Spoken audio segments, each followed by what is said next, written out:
Hello, writers. Come write with me. My name is Mykela Greenwood.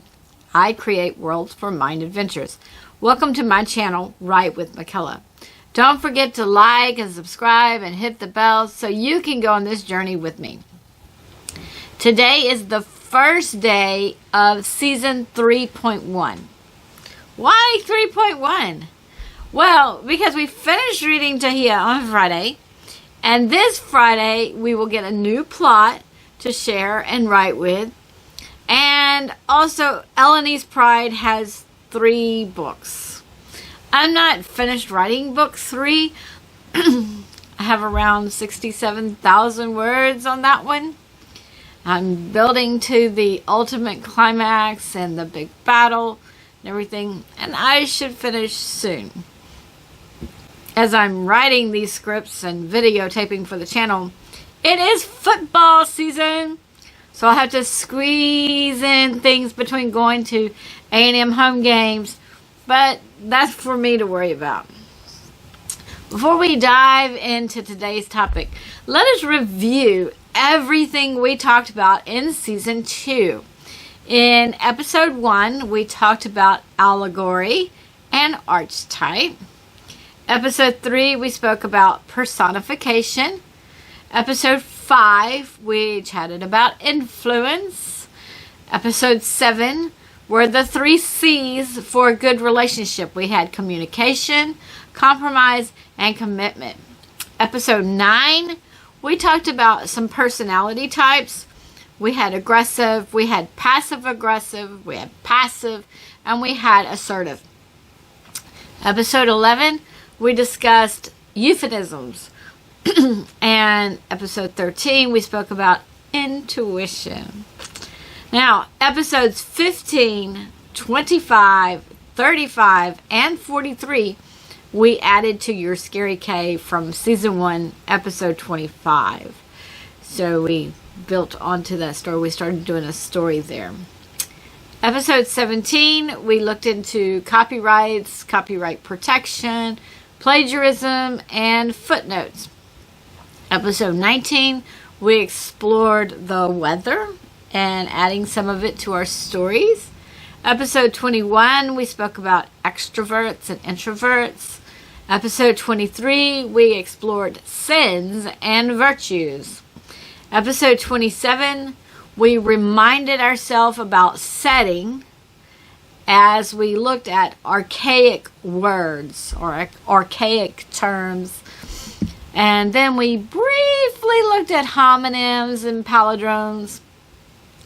Episode 29, we discussed dragons, pets, and mythical beings. Episode 31, we looked at prologue, epilogue, and monologue. Episode 33, we discussed some dangling modifiers or dangling participles, and we touched on antonyms. Episode 37, we spoke about dichotomy and turpitude. Episode 39, we explored the terms erudite, intrepid, and tenacious. Episode 41, we discussed wordsmithing and kind of what it means to be a writer. Episode 45, I gave an analogy of how a good story was like a nice, smooth, warm, beautiful blanket. Now, for the even number episodes, we received a plot and we read my story Tahia. And when I get yours in, I will add those to that season. Wow, writers, that was a lot of material, and I haven't even had my channel a year yet. I'm really glad you've joined me for this journey, and if you have some suggestions for a topic for me to cover, please leave that in the comments. Today's topic is, where do ideas come from? I could say they come from everywhere, but let's dive a little deeper. In season 1, episode 7, we talked about observations and using your senses. So, go outside your house. Are there trees? Are there birds and squirrels? Do the trees sway in the wind? Do the squirrels chase each other? The squirrels in our neighborhood will change their direction just at the last minute. And so I'm riding my bike and they're running and then they change and I feel like I'm going to almost run over them with my bike, which is very scary for me because I'm sure it would throw me off my bike to hit that squirrel, especially if he changes directions again. Maybe it won't throw me. But that is a thought and an observation. For you, go to the park or a national forest. Feel the wind. Feel the sunshine burning hot. Feel the rain. What are your senses telling you? What are your emotions? These observations could be part of your setting. Now, go to the mall or a store or a city center or a restaurant or somewhere where there are a lot of people, or at least some people, and watch the people. Watch how they move. Watch how they look at each other. Listen to them talk to each other. Now, we spoke about communication in one of the episodes. So communication included the words. So there are words, there's tone, and there's body language. So that was all part of communication. So when you're watching people, look at those things too. Or listen to the tone and look at the body language. And of course, the words can be the vocabulary as well. Are they speaking in a higher vocabulary, a lower vocabulary, formal, familiar, whatever, that kind of vocabulary. So, you just observe all these people. Now, you have probably read plenty of books, watched plenty of movies, and listened to plenty of gossip. All of these things go into creating a story. Not that I'm advocating for us to participate in the gossip, but when we listen to it, we gain a lot. We gain how people think of each other and how they interact. So listening to it is good for our writing. Now, sometimes you have to sit and create a plot, but there's some basic items to a plot. Like your plot needs to include a struggle between your protagonist and your antagonist. So decide the struggle. Decide your characters. Decide your setting.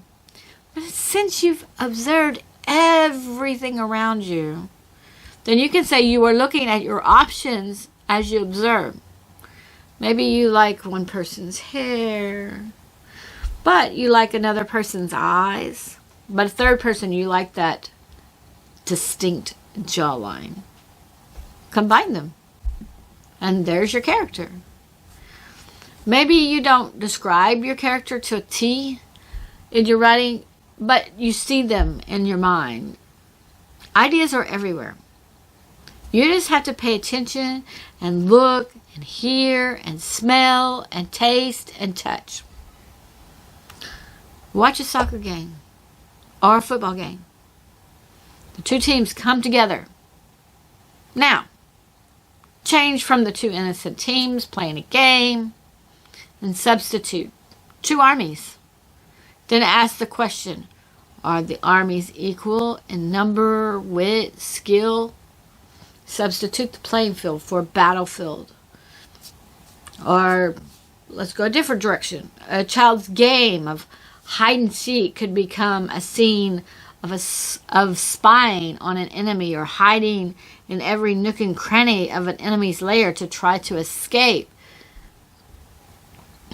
I know that unfortunately children don't play games outside like I did when I was a child, but some still do. So go to a park, watch your children play chase, watch your children climb to the top of the swing set and jump off, and then you come home and write about your character climbing a mountain or climbing a tree. Does your character need to jump to safety? Now, it is a little strange to go to a park and watch children that you don't know. So I'm not suggesting that. But hopefully you have children or nieces or nephews or grandchildren, or perhaps you are a child, or perhaps you remember your childhood. So you watch children you know. You know, if you're babysitting, you can watch the kids you're babysitting. There's lots of there should be some children somewhere in your life, hopefully. Some people don't have children, but they have nieces and nephews, or some of them have little siblings. So you can watch children that you know. But why am I telling you to watch children? Why am I telling you to remember your childhood? Children are great to watch because they don't have as many inhibitions yet. They just climb up to the top of the swing set and jump off. I used to do that. I would not do that anymore. That great spirit, though, that great spirit that these kids have, they seem like they don't think they can be hurt, right? They just go for it, run up the slide. They just have that great spirit. And that's something that's very nice and kind of crucial at times to include in your stories. When I was much younger, friends came over. We would run around the backyard, and then one of us would point and yell, "Dinosaur!" We would scream, "Ah!" And we would run to a hiding place, and we would peer out to see if the dinosaur passed us. Now guess what? Land of the Lost was a TV show back then. That's what we saw on TV. We didn't make it up all on our own. We saw that on TV, and then we incorporated the TV show into our play. It was super fun. I had a baton, you know, those things that they twirl, the cheerleaders twirl. Well, I had one of those. But for me, the little indentions all down the baton were buttons. And I could push the buttons and shoot the lasers at the dinosaurs. You know, other times we rode our bikes. We were racing away from the bad guys. But there was a river, a pretend river. And so we used a ramp, and you know, our bikes would go up, and we would grab a rope, and our bikes would just go flying into that make-believe river. Now, today, I would not dare to ride my bike up such a ramp. No way. Or to, you know, ride up the ramp and catch the rope, you know, and let my bike fall. Because I'm scared of getting hurt. I'm scared of missing the rope. But, okay, The Dukes of Hazzard was a TV show at the time. So guess where some of those ideas came from? That TV show. And that's why you would want to watch me as a child doing these things and not an adult. Because as an adult, I'm not going up any ramp and jumping on a rope. But as a child, I did. I did all kinds of things. I'd climb a tree, and one of our trees had a long, thick arm that held over the roof. And I could scoot out and then drop down on the roof. And I could we had one story. Wasn't two. Jump off the roof. And the roof wasn't too much higher than especially not down at the edge, wasn't too much higher than the swing set. And I jumped off the swing set all the time. So, you know, that courageous, innovative, inventive behavior, imagination, going wild, that's children, or that was children when I was growing up. So that's where ideas come from. Ideas come from everywhere. Ideas come from everywhere. So you create how you take your observations apart. Okay, I saw this person do that. I saw this person do that. You take them apart, and then you pick this and that, and you put them together to create your story. So the ideas are there, especially if you watch kids running and playing and screaming at imaginary things. And, you know, they're just having fun, but they're making things up. But like I told you, we watched Land of the Lost. We watched Dukes of Hazzard. We watched, you know, Roadrunner, Tom and Jerry. All those kinds of things we watched. And then we used it in our play. So we took what we wanted to use and we played with it. Now, on Friday, I will give you our shared plot 3 for book 1 of Eleni's Pride. And the idea from that story, or for that story, came from this journal. So I will show you the front. So you see the dragon? A friend of mine bought this for me. I love the dragon so much that I wanted to create a story. So this dragon right here, the light is kind of glaring. This dragon is Eleni. Or at least what Eleni evolved from. That's not to say that, poof, the whole story was just in my head once I saw the journal. No. The journal was the seed. Okay? I have another journal here. I started a story with this one called A Single White Flower. I actually purchased 2 journals because I wanted to write the whole story in the journal, and I've lost the other one. I can't find the other journal. I don't know where that one is. But I remember some things about that. I remember that the protagonist kingdom had their spies return, and they knew they had to hide until they grew in strength, because the enemy was just devastating their allies. And the place where they hid would be magically sealed, but it had the white flower. There was an area in the woods that had vines. You see the vines? And each vine had a single white flower. And once the people in the kingdom entered, then they would use magic to seal the area off. And I remember a few other things about this story. I don't remember a whole lot. I'm not sure how much I had written. I actually realized after I wrote a couple pages that, it's normal spaces. I realized after I wrote a couple pages that it probably wasn't going to fit. So then I started writing 2 lines per line. And I gave the journal to my daughter at one point, and I asked her to type it for me. I was going to pay her. However many pages she typed, I'd pay her so much. And I believe she gave me the journal back because she's like, Mom, it's too small. I can't see it. And so I'm going to have to get some readers or some. When I find the journal, I'll have to get some readers and do that. If not, then I'll just have to recreate the story. So, but the point to you is that the story, if I find it or if I recreate it, it started from looking at the cover of a journal.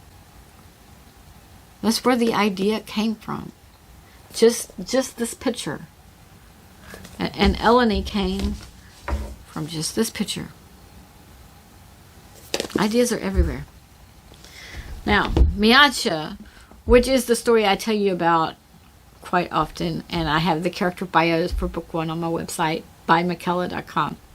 That story is from the original plot 3. My daughters and I were writing on plot 1 for several summers. School time was too busy for them to write.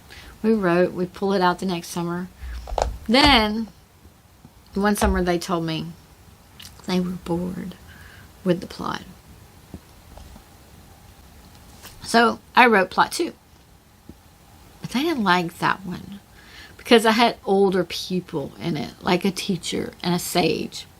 We don't know anything about older people. So okay.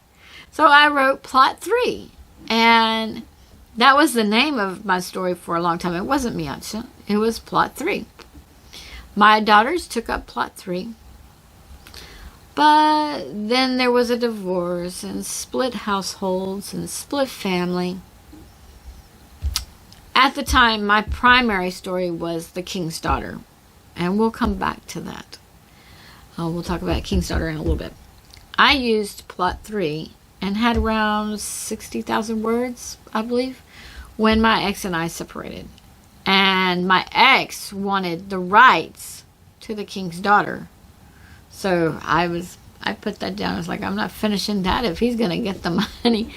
I put it down, and I wrote on plot 3. The story was sketchy at first, just like City of the Ancients, and the plot that I wrote actually covered books 1 and 2, although I thought it was just one book. After that, I learned that, you know, my genre needs between 80,000 to 120,000 words for the genre, so I split the book. A lot of ideas I had for the story just sprouted. As I was following the plot, I'd go back and I'd read the plot, and I was like, okay, let's see how we can get this to... And another thing is, as I got to know my characters, as I developed those characters, the story just started flowing. I could refine the story, but basically, I wrote a plot for a chapter exchange with my daughters. Just kind of thought through what should happen. And now I have 4.5 books for that story. Well, 4 4/5 book or something for that story.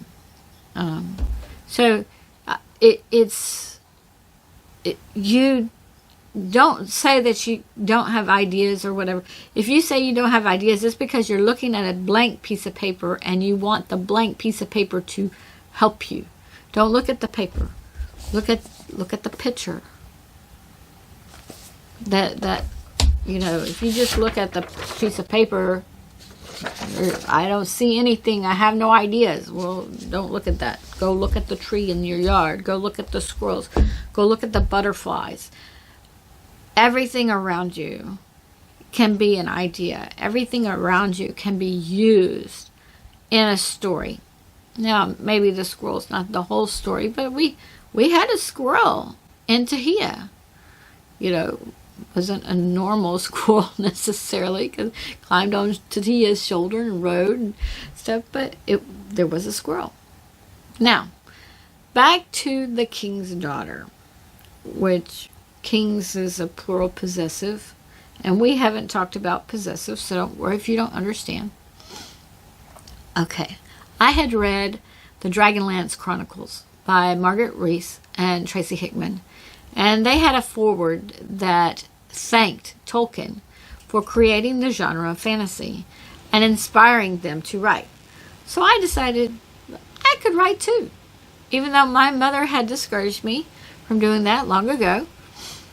But after I read their book, and it was kind of a grand adventure because it was like 3 books in one with the Chronicles, so I decided that I wanted a grand adventure that went across the entire land. So I drew a map, and then the question, why would my characters go or need to go to all of these places? Well, I decided that they had to be looking for something. So then I envisioned a crystal heart, and that someone in the past had magically broken it into 10 pieces. And I wrote a poem about the crystal heart and where the pieces were hidden. Then I took off on a fantastical journey. Those, you know, the brewing of those ideas.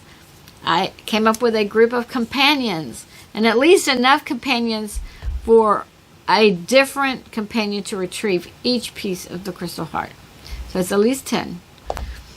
One reader told me he wanted more eye candy. So I added details, and I added in characters that were not on the journey. So we had the companions on the journey, but we had other characters that were engaged in battles across the land. So when the companions came across the battle or some armies or whatever, you kind of knew what was going on at that point. So let's recap. This idea for this story came from reading a book, the Dragonlance series, reading the foreword. So it was reading the book and reading the foreword, and then deciding on why the companions were embarking on the journey. Because I always tell you, ask questions, ask questions. So once I had all of those, then I had a story started. And in the beginning, I thought there would be 5 books. but book 1 was way too long. Once I learned the expected or accepted size, I chopped book 1 into 5 books. I've not finished that story yet. It's about halfway finished, and it is currently split into 9 books.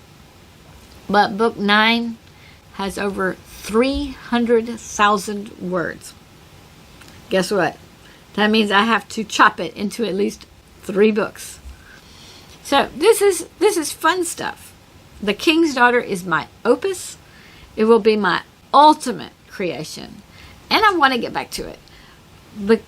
But because I had not completed it and had not published it, then at the time of the divorce, it was worth $0. So my ex had no rights to $0 because the court can't split a 0. So I was really thankful for that because I had worked really hard on that story. On the other hand, let's think about this. On the other hand, it was a huge compliment in my mind because my ex thought it was worth something. You wouldn't sue to try to get rights to something that you didn't think was worth anything. He didn't think it was worth 0. So, it was a compliment in the end, and I still have the book, and I will complete it one day. I don't know when. I got to get back to Miacha first. I will repeat this. Ideas are everywhere. Look out the window as you drive down the road. Of course, if somebody else is driving, that's better. My husband was driving me somewhere the other day, and I saw beautiful pond. The rays of the sun spread out across the pond. The question of what's on the other side popped in my head. The pond is not in a story yet, but it could be someday. Listen to conversations. Even the ones where you're talking. You listen to yourself, listen to the response, listen to your thoughts that haven't been said while you're trying to prepare your next answer. Think about what's going on in that conversation or other conversations you're listening to. Are the people honest, getting along? Is one person dominating the conversation? I see that a lot. And you go to a restaurant and you'll hear one person that's talking a little loudly, and they're talking the entire time, and the other people are just kind of nodding their head, going along. So one person dominates the conversation. Not everybody's like that, but if there is one, you will notice what's the body language of these people sitting and talking, especially the one where one is dominating. What's the body language? What's your own body doing? What are the emotions you are feeling or you think the other person is feeling? Go look in the mirror and put on a mad face. And put on a happy face. See what your face does. Then describe your face. You observe. And you pull ideas from your environment to you. Now, I can tell you, certainly, life never exposed me to real dinosaurs. But I saw the show, and I've been to museums, so I pulled in those things as I played as a child. As a writer, I pull those things in to create a story. On the channel, I've given you shared plots, and that's kind of the direction for your story. It's the plan. If you create your own plot and your story strays off your plot, you have options. You either update your plot or edit your book. Either one. The ideas are there. They're all over. Pull them in. Use them. Another thing, and this is important. Get out and experience life. If you've never ridden a horse before, see if you can find a place where they let you ride horses. Or at least watch a movie or read a book if you can't do the real thing. Go to the beach and walk in the waves and walk in the sand. Go to the river and ride in a boat. Drive your car on a ferry and ride across and watch the waves and the seagulls and the jellyfish. Watch the Discovery Channel.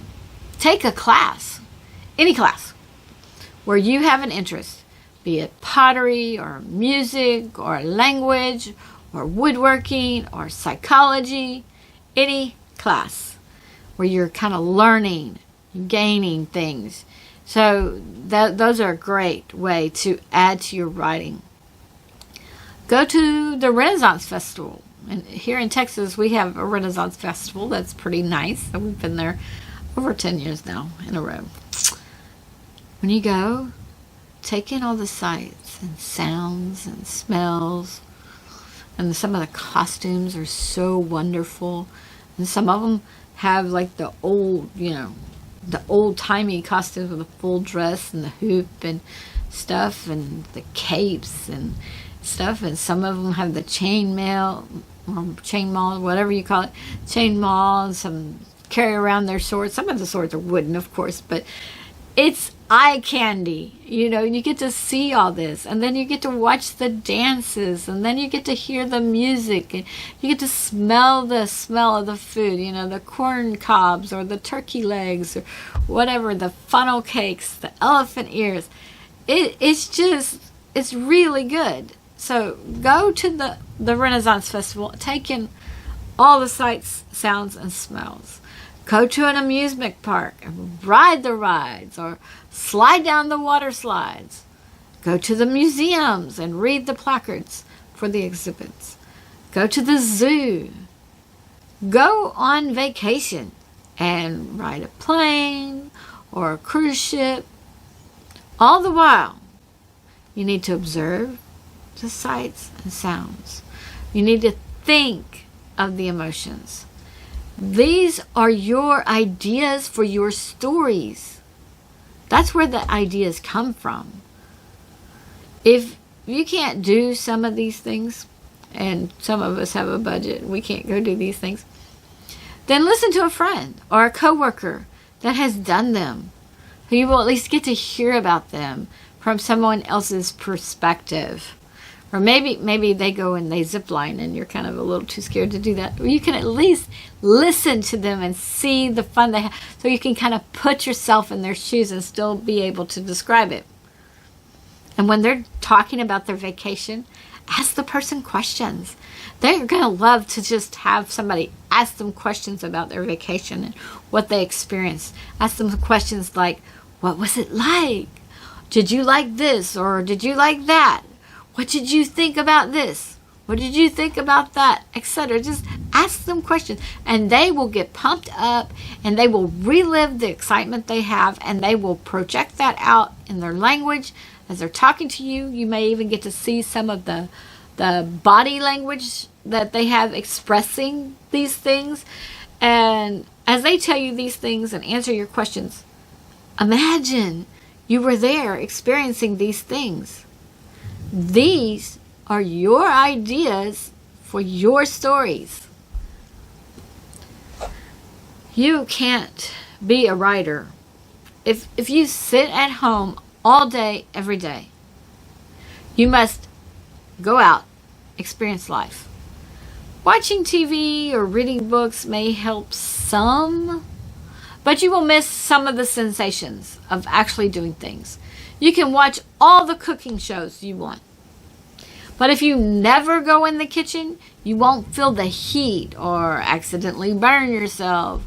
You won't accidentally cut yourself or smell the delicious smells or taste the melt in your mouth good food. So there's a huge difference between just watching and doing. You're cutting that tomato and squirting the juice, like, oh, okay, that's a juicy tomato. It's just doing is important in gaining ideas. If you never exercise, would you know how it feels to be sore? And you can go through the list and ask yourself all these things. To be a writer, you need to observe things and you need to experience things. You want your stories to seem real. You want to be able to engage your reader. Ideas are everywhere around you.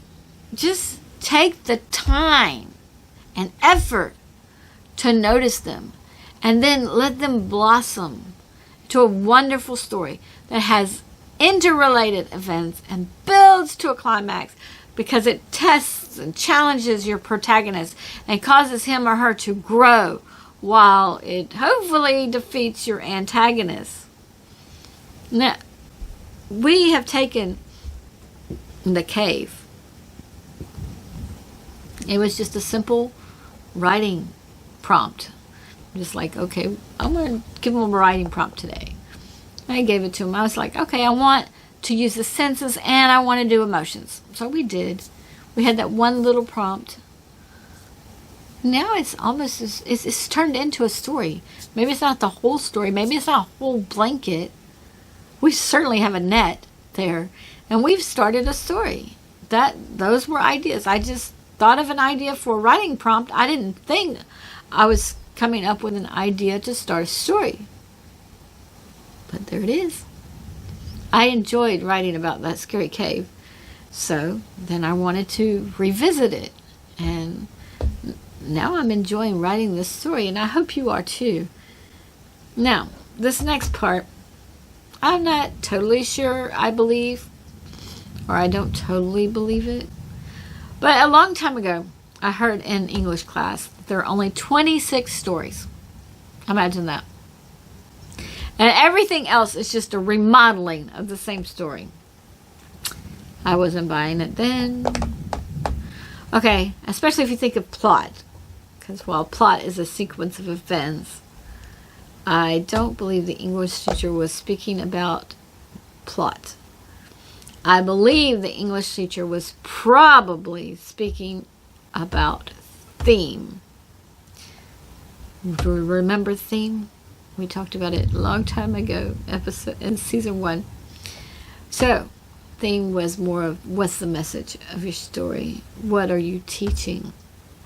What do you want your reader to walk away with knowing? But having a story to entertain him or her to get there. I don't worry so much about theme.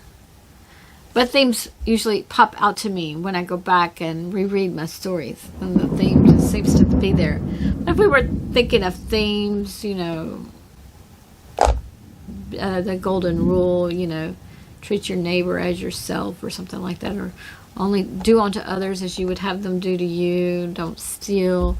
There's a certain list of things that people want to teach as a major lesson, and then you still have your minor lessons in there. And if you're hearing thunder on the thing, then I am celebrating right now because we have been so dry here. So it's really good to have the thunder and the rain. So hopefully we won't lose power.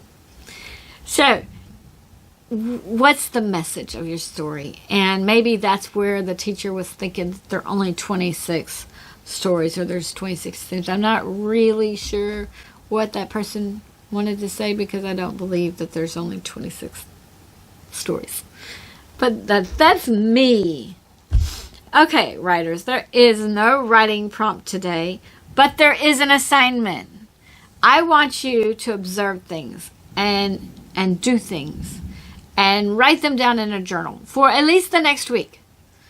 Then I want you to go back and read your journal and see if you can take something and tweak it to fit in your stories. We just heard the thunder, a loud crackling. You could exaggerate that and say, oh, the loud crackling shook the house. Now you've got something to insert in your story. Or if you were outside, the rain's pelting down on you and is soaking through your clothes. That's an idea. That's a help. It may be not the whole story, but it's stuff to put into your book to make it more of a blanket and less of a net. So you have to add those details. So write stuff the next week. And it doesn't have to be, you don't have to think that it's anything. Like a rainstorm. Okay, it was raining, blah, blah, blah. But just try to say, okay, it was raining, there was thunder. Then write something else. And then when you're trying to do your story, go back to this journal and read. Oh, yeah, I could take that seemed like nothing and add it to my story. That's really what I need right now. And you could do this. So that's what I want you to do. That's your assignment for the next week. So from today until the next Tuesday. And I want you to go back and read your journal and see if you can take something and tweak it. Put it in your stories. Maybe you accidentally step in a puddle or a car splashes you. That's something to add to your stories. Maybe you try to have a picnic, but it's so hot your chocolate melts. Now, your setting may not have chocolate, but you can remember the heat and how hot it was. Most importantly, just write and have fun. The ideas are there. There's no waiting for them to come. It's pulling them in from around you and putting them to use. Join me Friday. I will read our new plot, Shared Plot 3.1. The plot 3 for the channel, or 3.1 for the channel, is not the plot for Miyasha. Okay, I created a new one to go along with the story. And the following Friday, we will start reading the new story, Eleni's Pride. Join me Tuesday for some more jargon. We will discuss the terms abscond and obfuscate. If you have a suggestion on what I should do, then leave that in the comments. I am about 17 weeks out with the videos, but you leave a comment, oh, I want to do this, and then I can leave a comment and say, okay, I made that for this episode, so then you know when to watch for to see your idea. Writers may send their chapters for the chapter exchange to WritewithMykela@gmail.com. In between days, you can visit my website, bymykela.com, where you can find fictional character biographies. Thank you for joining me today. I really appreciate your participation. If you know someone who would like this video, then please share it with them. This is Mykela with Write with Mykela. Bye for now.